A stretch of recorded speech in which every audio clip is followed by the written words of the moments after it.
the miniature toilet explosion. So anyway, this is the girl's sort of first view of the house. This is like your house? And then Gru's dead lawn. You're the guy. You can see, and particularly on the house, the front of the house, and in this hallway, there's some beautiful texturing, and really kind of, there's all kinds of little paintings and things that Gru has. That's a Jesse James wanted poster. There's headlines of his past deeds and just all kinds of interesting things in his house that you'll never see. But the modeling, surfacing, art direction teams really did an amazing work filling out his world. When we got adopted by a bald guy, I thought this would be more like Annie. There's a giant Venus flytrap, which we wanted to animate but never could. So this is Kyle, who we saw earlier, who's Gru's sort of dog. We never really, he's not really a true dog. We always figured he was kind of a genetic mutation, much along the lines of the Minions, that Gru just sort of took a liking to and keeps as a pet, even though he's a bit afraid of him. Do you remember when Kyle was Kragul? Yes.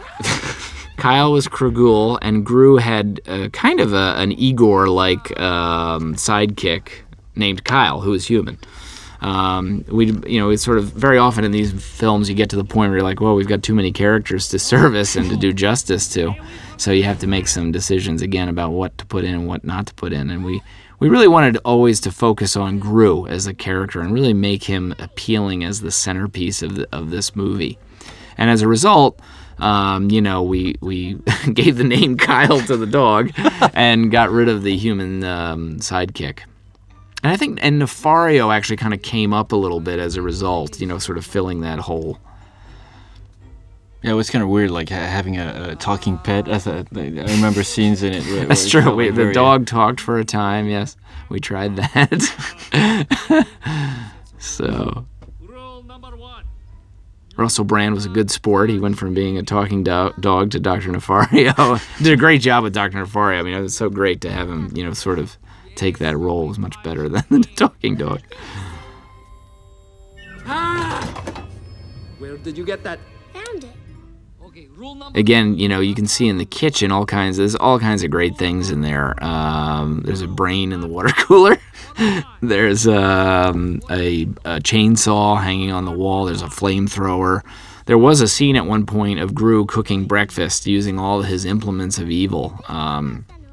That was supposed to be the opening scene. Yeah, that was an opening scene. And so a lot of the items that were, we sort of created for that scene are still in the kitchen.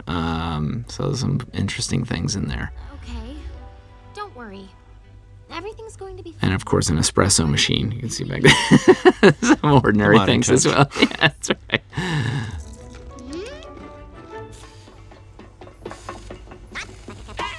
That's Nefario's first screw up, is it? Or I think it is, yes. So this was a moment where, again, sort of establishing Nefario's inability to hear the mission. And he creates boogie robots instead of cookie robots, an understandable mistake. So we really went for the the Saturday Night Fever lighting scenario here.